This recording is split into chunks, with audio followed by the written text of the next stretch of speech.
It's the bluest room in town. Yeah, they're actually funny and the guests the sound through the ups and the downs. Yeah, they'll be there waiting for the next time round. You can find out what it means. Everton will break your heart, but they're still your team. It's far from doom and gloom. So tune in now and get involved with the Blue Room. It's the Weekly Blue Room. I'm Dave Downey, as you'll know. I'm joined by Patrick Ridge and Paul McParlin to, well, discuss everything that's gone on in the week just gone. And it's partly the reason why we tend to do the weekly a little bit later in the week, given what's happened, given the drama that generally comes along with our football club, as we expect, starting with the 10-point deduction that came about around a week ago. I began by asking Patrick what he felt when he first received the news, followed by Paul. Yeah, I was expecting a punishment, I'll be honest, not based on any inside knowledge, just on the fact that I think there was a bit of naivety, really, in thinking that if the Premier League had gone so far to take it to an independent commission, that they weren't going to put, and then the leaks that came out, the reports of the 12-point, it was like, it's clear that they were pushing, very, very clear that they were pushing for a harsh punishment. And I know it's ultimately the independent commission that decides it, but there's always that no smoke without fire kind of feeling, like if it gets so far, you've got to kind of be expecting something. But I was stunned at 10 points. And I think that's been the general reaction, hasn't it? And there was a lot of indignation at first. There's a lot of confusion with the report. Look, I'm no lawyer. I wish I was, or a high-flying. You're making a few quid these days, mate. Are you? Well, I'd be doing a bit. Yeah, I'd be all right financially. But I was reading through that, and with these reports, it's often the case, I guess, that anything legal or financial, it's going to confuse a layman, isn't it? That's kind of the point of it. But you're reading through it, and like after a few days, and I think this is what we've seen in the last week or so, like journalists are starting to pick it apart and think there's actually a few inconsistencies in this report. But I think at the base level, it does show that Everton did wrong. Everton broke the rules. I think the report, as far as it concerned, this is how I took it. This was always my interpretation. The report goes at lengths to say that the commission didn't think that Everton cheated, or if they did think they cheated, they couldn't prove it. But what they can prove is Everton broke the rules, and I think that's a difference. I think it's it's the equivalent of being offside rather than diving. Diving is cheating, offside is breaking the rules. Now, where you bring it back is Everton have been warned, I guess, by the Premier League not to keep me going offside, and ultimately they have done. And their argument was, well, these are the reasons why we kept going over the limit. These are the reasons we kept going offside. The commission, rightly or wrongly, has inferred that is a sporting advantage, and from that they've decided that the only thing they can do, the only suitable punishment, is a points deduction. And then I think from that we always think, well, we're going to get punished in some way. So the best we can hope for now is probably to get it reduced. I think that's the feeling among many people. Like, the punishment is so harsh. I think the Premier League and the Commission have almost made more of a bigger deal out of it than it needed to be. It seems that if they'd have gone with a six-point deduction, and then that report had been the same, people would have probably looked at it and gone, do you know what?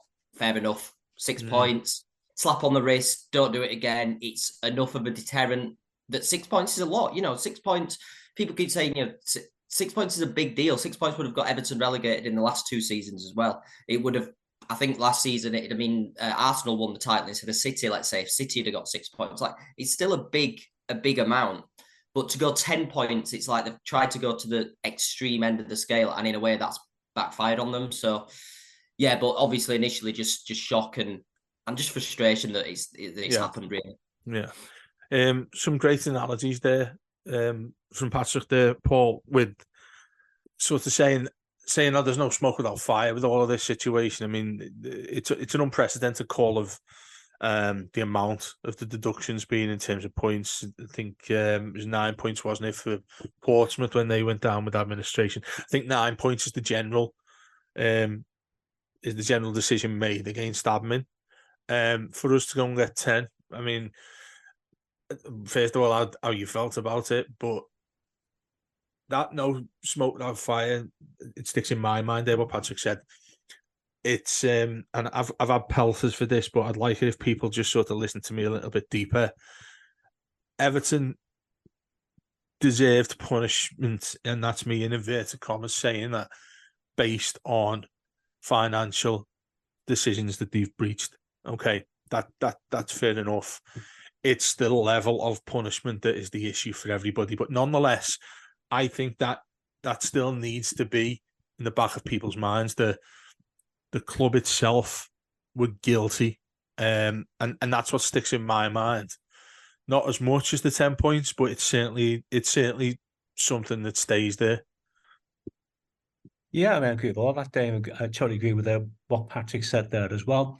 And like most people, the news kind of broke gradually, didn't it? I picked up a tweet from El Bobble about 10 minutes before the decision was announced to say the decision was coming. And then I no sooner read it than the decision had been announced. And I think, as Patrick said there, and as you said as well, we were all expecting a sanction. I don't have any doubts about that. I think we all accept there's been no complete financial chaos and mismanagement at Everton over the years. That's what fans have been protesting about. So I was expecting some form of punishment.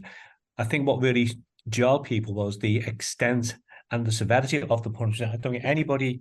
I know there were a few rumours in the press, particularly about John Person in the Daily Telegraph was saying 12 points was going to be the sanction. But in the end, 10 points just seemed incredibly excessive for a breach of financial rules and for the fans to be punished in that way also. So yeah, it did come as a shock. On the other hand, as Patrick touched upon there, if this had happened last season, then the consequences would have been even more catastrophic. So part of me is relieved that we weren't punished last season rather than this season. And if there's any, whether you accept the punishments or not, whether you agree with it or not, it was going to be handed down any season to Everton. This was the best season to guess it, because I still think with the 10-point deduction, our ability to survive in the Premier League is still totally in our own hands, given the run of form that we're in, given the playing squad that we have, given the manager that we have. So if it was going to be imposed on Everton at some stage, this is probably the best season for it to happen. Now, what I would say is, what concerns me greatly is the ramifications of the decision, it's okay, kind of this thing, we're going to have us against the world. It's the Everton mentality, we're all together, which we are. But the strain now puts on the club and the players means that the remaining 26 league games are going to be like cup finals for Everton. The players are going to have to play really above and beyond what they used to playing every week. They're going to have to give 110% plus in every game. Given our limited resources, that's going to be a real impact on whether we've got the playing strength to do that, because we can't bring anybody in January now, I guess. And secondly, I would say as well, it does raise a question now, doesn't it? This season, we get to the last days of the League Cup. Do we now just forget about the League Cup and prioritise on keeping players fit to get us through the Premier League campaign? Do we forget about the FA Cup and just prioritise on getting players through the Premier League campaign? And it just raises all sorts of other issues behind the scenes of the ramifications of this. One thing I'm guaranteed of is that there's absolutely no chance of us getting a contentious VAR decision in our favour this season, because I just think this kind of a unpublished agenda that Everton needs to be punished. And I think we've kind of suffered as well from the impending arrival of the independent regulator for the Premier League. I think the Premier League's been anxious to show the government that it's okay, we don't need an independent regulator. We can deal with our own matters internally. Here's an example of what we've done to a club that's broken the financial guidelines. So it was a combination of circumstances in the background as well that probably contributed to the decision. But I accept we deserve some kind of sanction. The club's been totally mismanaged for years, but whether or not this is an appropriate sanction, I totally disagree. I got on what Patrick said before. There's 6 points. I would have thought that might have been a reasonable judgment with maybe 3 suspended, but 10 points is totally excessive. And once again, it's Everton fans who pay the price for the mismanagement of the club at every level. I mean, Patrick, coming back to you now here, I mean, that to me initially, when I saw the amount of points it was the case of the Premier League sort of flexing its muscle in terms of issues it's had with Manchester City and Chelsea, and there's still nothing tangible that we can actually see in regards to punishment. The other thing that I put as well, which became, I don't know, a bit of a cliche, is that Everton were a team that was a little bit easier to do something like this against, given currently where we are, not in any sort of Premier League power, as it were, not looking for, Super Leagues and not looking at winning titles or anything like that. Does that make in many people's thoughts against Everton that, well, these are the easy ones that we put all of these things against, see how it happens, and then we can use that as a precedent to put that towards the bigger clubs, again, in inverted commas, like Man City. Yeah, I think that was the initial thought, and I think there's a few things there, like Paul mentioned, and I think this is what we all thought, that, and this was my worry with the case as well. It was always, well, okay, I understand why they've not got to City yet, but it's got to come soon. And I don't know if people have seen the overlap with Gary Neville, but he was kind of pushing out quickly. Yeah. Not just because it's Gary Neville, he was saying about all these cases, like, what are they waiting for now, the Premier League? And you've got to ask, what are they waiting for with City? Because City say they've got this irrefutable mountain of evidence. The Premier League are still doing their investigation. City are playing dirty, and I don't blame them for it. They're just pushing back on everything. They push back on the members of the commission. Everton can do these things as well, and they didn't. To delay it, but does that add in as an aggravating factor? What I think my worry was, well, with this independent regulator coming, and it is coming, the irony is that they proved by this that they need independent regulation because the punishment is so excessive and everyone can see it's so excessive.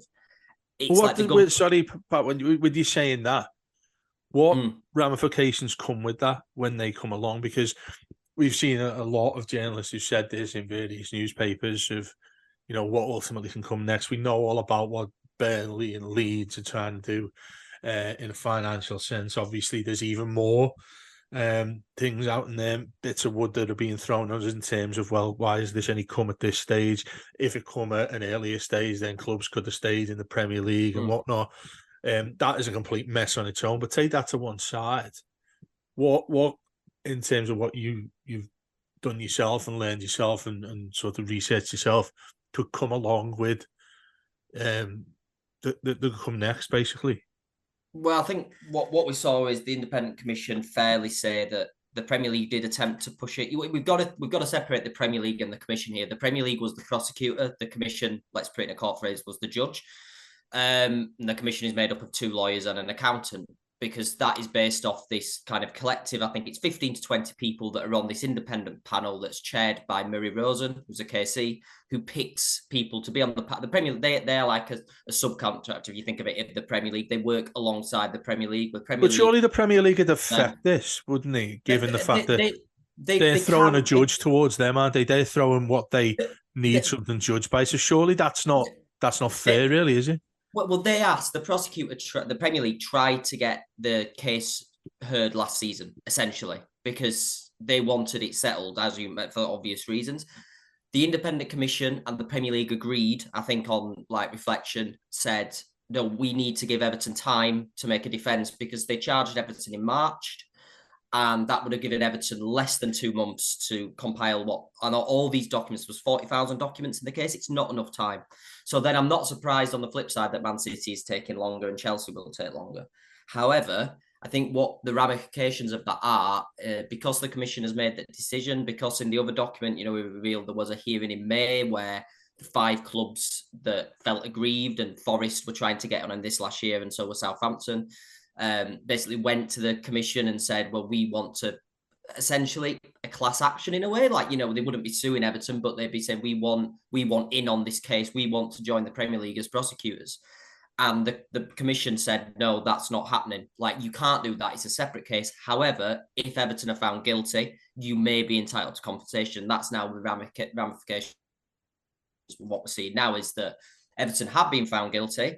So these clubs have got to weigh up whether it's worth them. Because I think what people need to realise, and this is when Matt Hughes is stirring it up in the Daily Mail and things like that, it's the onus is on these clubs now to prove that they have a claim. They have to prove that Everton overspending by 20 million over a 4-year period, which is because of COVID where it's counted, sent them down. And that is a lot to prove. Leeds might be entitled to, say, a few million in merit payments for where they finished in 2016, 21-22. They finished 17th, Everton finished 16th. If Everton had got a points deduction that season, Leeds would have finished a place higher. So they might be entitled to 2.5 million.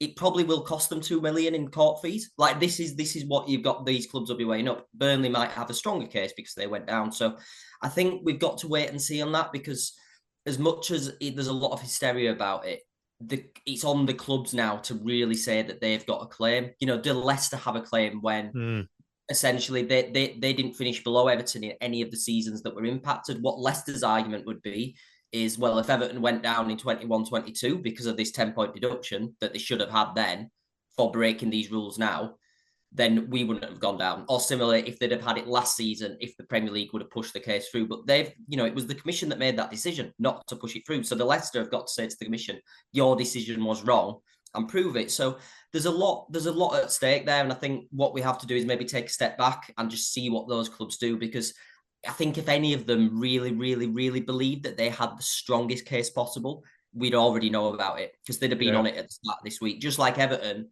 are already appealing. I think we'd have heard where all we're actually seeing is, they've got an intention to do it, but they haven't done anything yet. And we've got to wait until the middle of December until the deadline for that will pass. So we'll have to see then. And then just very quickly, I think with as I said, I think all the Commission's decision did really is prove that a regulator is needed, because by the Premier League asking for such a harsh punishment and the Commission giving it, everyone has kind of gone, oh my God, how can this happen for a club overstepping the mark? And then there's, the stories like Paddy did in The Athletic about how the Premier League kind of suggested this, and it's all in the report, suggested this framework in August that the Commission rejected.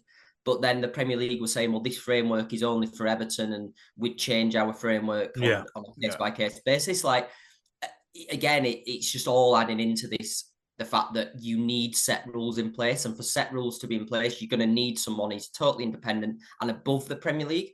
And at the minute, what we've got is an independent commission of 20 lawyers and accountants that I'm not questioning their integrity. And I think we should all stay away from that. But the issue is they are kind of on the same level as the Premier League. And how can that work? Because they're not making the rules. The Premier League make the rules, and the clubs, a part of the Premier League, decide on the rules. They vote on the rules, as we've seen this week. So we need a totally independent one that is almost above the Premier League, above the clubs. And that's just not because of this case. That's because of countless cases that we've seen. The European Super League, if Man City are proven guilty, if Chelsea are proven guilty. And the irony with Chelsea is they've already paid UEFA for a settlement in the summer. That happened in July or August. They paid UEFA 8 million because their owners admitted, we've got these, we've come in, we've seen these secret deals, we've seen this stuff that doesn't look right. UEFA only have a 3-year limit that they can basically apply punishments for. So UEFA and Chelsea agreed an out-of-court settlement, essentially. Why are the Premier League and FA then still going on this massive investigation with Chelsea and delaying everything? Because they've proved that they've already admitted guilt to UEFA. So there's a lot of things at play here, and I think this is why we all now know that an independent regulator should make those decisions, essentially. Yeah, I mean, Paul, that's an expertly well crafted out issue. What Patric's gone through there and covered all the bases. The one thing that came to my mind first was, again, I'm not going through all of the sort of stereotypes that go towards us being the easy target and things like that. But the one thing I will be asking is, why have these various issues, various judges and people are, in panels and things like that, why is that sort of thing not being put in place before all this comes? Because what Everton have been working alongside the Premier League for these issues for the last several years. So I don't get why. It's almost like they've betrayed Everton actually doing as much as they possibly can to get through this with the most minimum punishment they can actually get. Yeah, I mean, that's a brilliant explanation from Patrick, by the way, in terms of the commission, the members, and the whole process that gets followed there. But yeah, I think we're all kind of totally confused by how the Premier League managed this whole situation with Everton, and I totally agree with with Patrick's point there about the idea of an independent football regulator who's not appointed by the Premier League, who has no direct connection with the Premier League, who can actually make unbiased, well-considered judgments rather than being... Is that possible, though? I mean, is that possible? Because you're not when, for instance, I don't know, you pick something out of thin air when you see somebody being judged about something in a court, or a jury, in fact. Nowadays, given technology, given how we can see how the world's working within seconds of looking on your phone or a computer, those sorts of things, influence cannot be avoided, can it? Really? That's right. That's not trustworthy, is it? is what I'm No, saying. but does not come down to the integrity of the person who's appointed. I mean, for example, Well, it should do, absolutely should do. I know the name of Gordon Brown's been mentioned. Now, if you ask me, I'd be quite happy for Gordon Brown to have oversight of football matters, because I think he's a genuine guy. He's got a track record of integrity. I would trust his judgment. I would also trust him not to be unduly influenced by what he reads. And I would have thought that any person of any moral standing or any kind of a strong fibre or character would not allow themselves to be unduly influenced by what they read on social media before they came to judge the case. So I think we'd have to trust the integrity of who's appointed. I also think as well, there would have to be a rigorous process that person would have to go through before they got to that position. It can't just be a case of some crony from the House of Lords is appointed to take charge. I think there has to be a rigorous selection panel, a rigorous recruitment, and that the person who's appointed immediately from the day they sit behind that desk has the confidence of the majority of football fans to make the decision on their behalf. Because once again, football matters here are being decided in the court, not on the pitch. Football matters here are being taken out of the hands of the fans. And once again, it's the fans who are left to pay, the fans who are left to feel the consequences. And I mean, I don't know about you, Dave, but it really frustrates me that likes of Denise Barrett-Baxendale and Grant Ingles didn't even give evidence to the commission, and they were in charge. They were on the board when all this unfolded. But the other side of that as well is, I mean, it's what they were at the club for less than a year, so they must have seen signs of this coming. Yeah. You know, it's not just being plucked straight away, because, like Patrick said, the process of this has started not just a couple of weeks ago, and everybody's just had a look at a bit of paper and said, "Well, 19 million, they've gone over there. Let's give them 10 points." You know, that hasn't happened out of thin air. Myself personally, I was welcome to a visit about the new stadium, which I don't mind saying now. It was meant to be undercover, but I guess that doesn't really mean much now, given the situation that's going on there. You know, things were looking a lot brighter, given the way in which we've been playing, and I sort of want to edge this more towards the conversation we've had, because we've been going on for half an hour there about the sanctions, the difficult part, the times that we've been going on to. What I want to talk about now first, Patrick, coming to you, is I work at the BBC. Most people know. I've been editing the press conferences from both Arsenal and Newcastle this morning, both of which said the same, actually. I wouldn't have expected that, given how and Newcastle, and obviously they're not our favourite club, and it's likewise for them looking at us. But he is an Evertonian, isn't he, as well, Eddie Howe? He was one day. I think that's a bit of common knowledge as well. But listening to Mikel Arteta and what he said was, essentially, he still has an emotion of the club. He still has an attachment of the club. And he basically said, not verbatim, he said that if there's any club that can come around this, it's Everton, and wished us all the best, and that sort of thing that you'd expect from most clubs who have taken this the way they probably should, given that they're in the sport that has done something quite ridiculous towards us. Do you feel that there's a wider sympathy towards us in football? Take away the fan feeling and the fan aspect, like we are now, have discussed what's happened with the football club, and it's all of mostly our opinions on it. Do you find that there's a lot of sympathy in and around other clubs or the places and everywhere you would look at these sort of sanctions in various sports? Do you see a lot of sympathy going around for that? I wouldn't say sympathy, and I think sympathy is the wrong word. Well, eventually empathy, I suppose.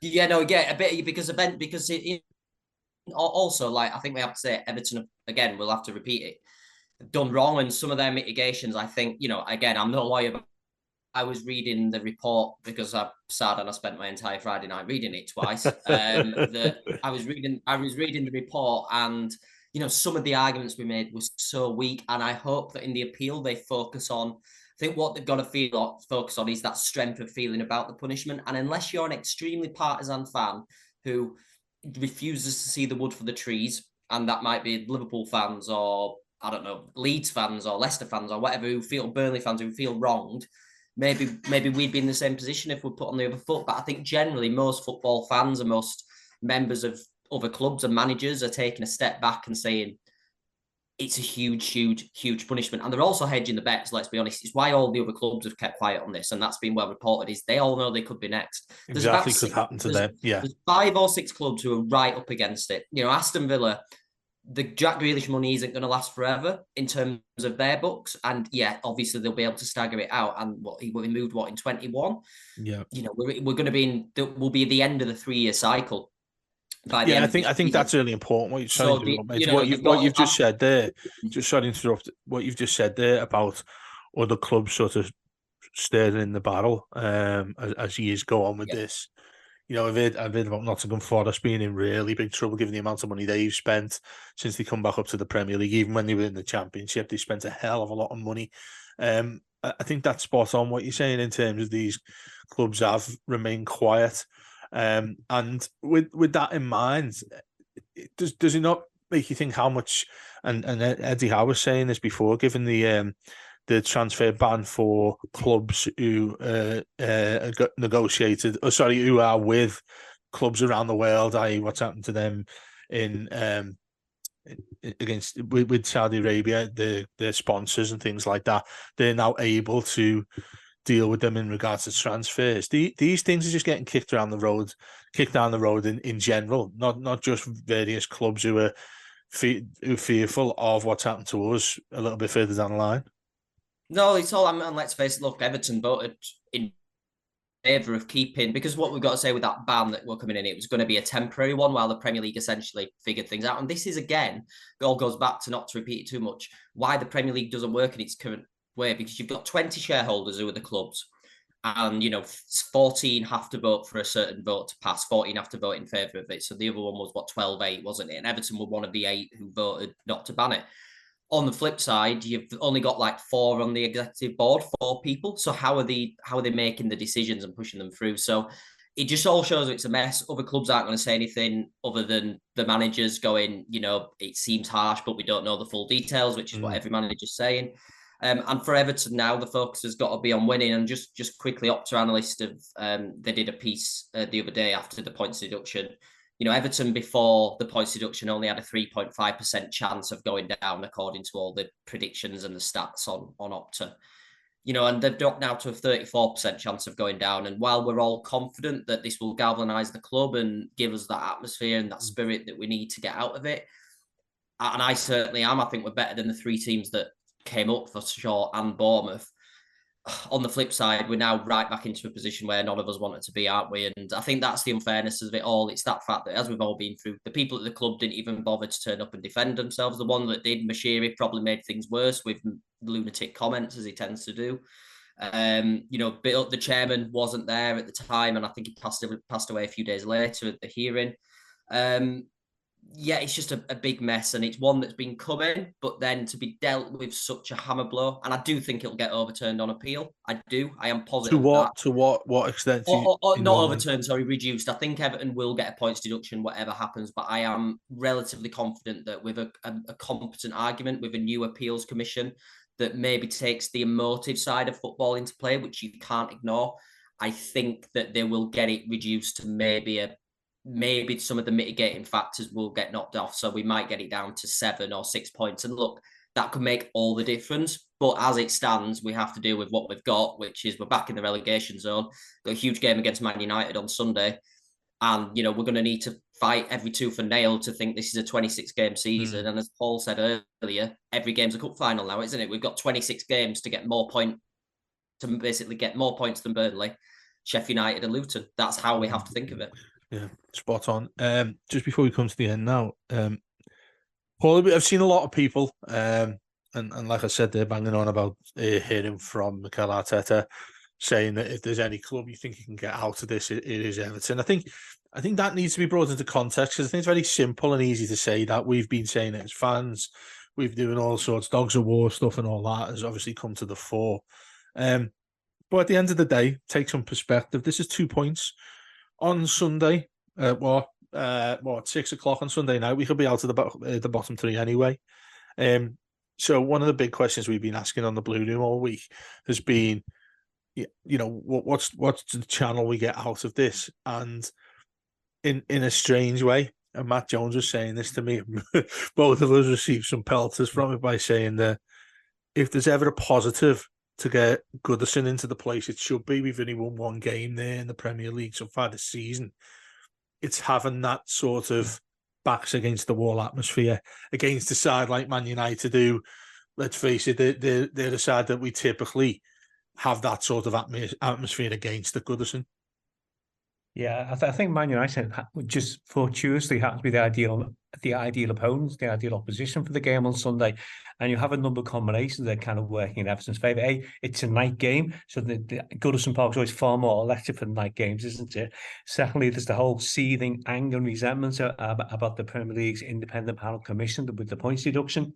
And also, as well, I think the atmosphere is going to be of a level we've not seen at Goodison Park for a number of seasons. So I think that's going to help as well. You kind of think Everton's kind of set up for Everton to win the game, but a little bit of part of me is just a little bit concerned that I just really hope the atmosphere doesn't get to the players, hope the emotion of the occasion doesn't get to the players, and as best as they can, they have to go out and play the normal game, because the way we've been playing, certainly recently, should be enough to get us at least 1 point from the game. And as you say, Dave, a win gets out of the relegation zone. And to be honest, even a draw at home against Man United is not, would help us on our way. As long as we don't lose, basically.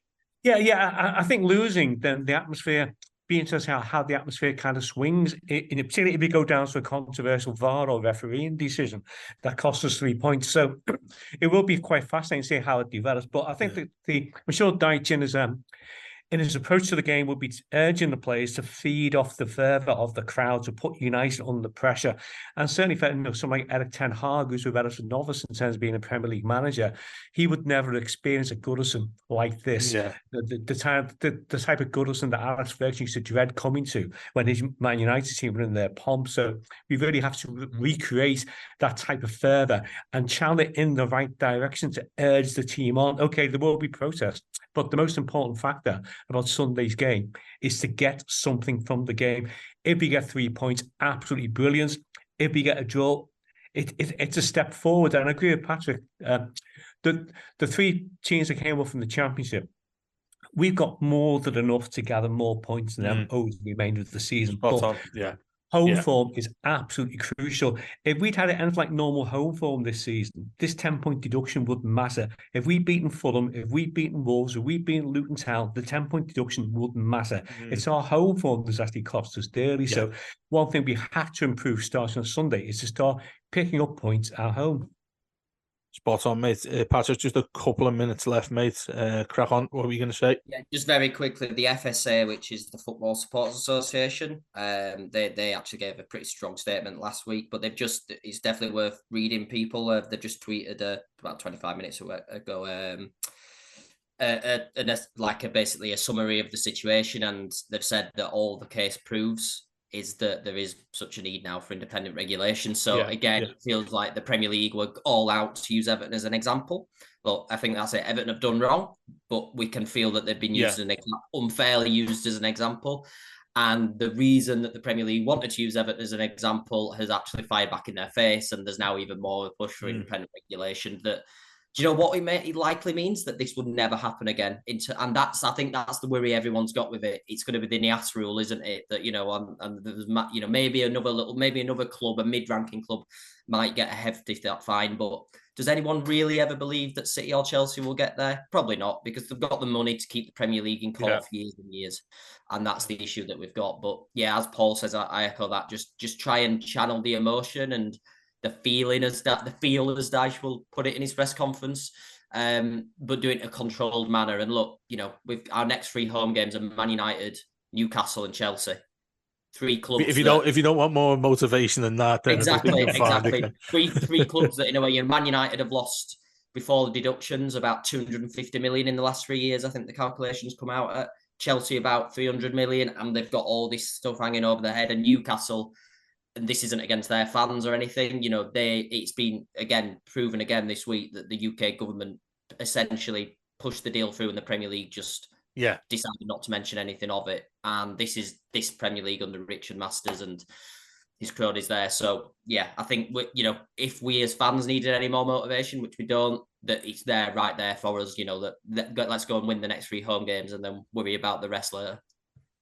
Spot on from both of you, that guys. I think that's an excellent way of ending the podcast. I think what you said there just towards the end there, Patrick, that we're not alone. I don't just mean that in sense of fans who you've seen thousands of fans saying, what's this all about? It's not right. Partly because, well, they generally disagree with what's been given against us, but also the fear that they have of their own clubs and what might happen to them. That all remains to be seen. We'll see what goes on Monday as well, appeals and everything else going on. Stick with us on the Blue Room as always. We'll have the post-match as always at the end of the game at home against Man United. Probably the most unique game we've had at home in many years. I know we had the game against Bournemouth to keep us up and all that sort of thing. Everton against minus 10 points though. Not too sure about that myself. We'll speak to you on Sunday night. Up the Toffees.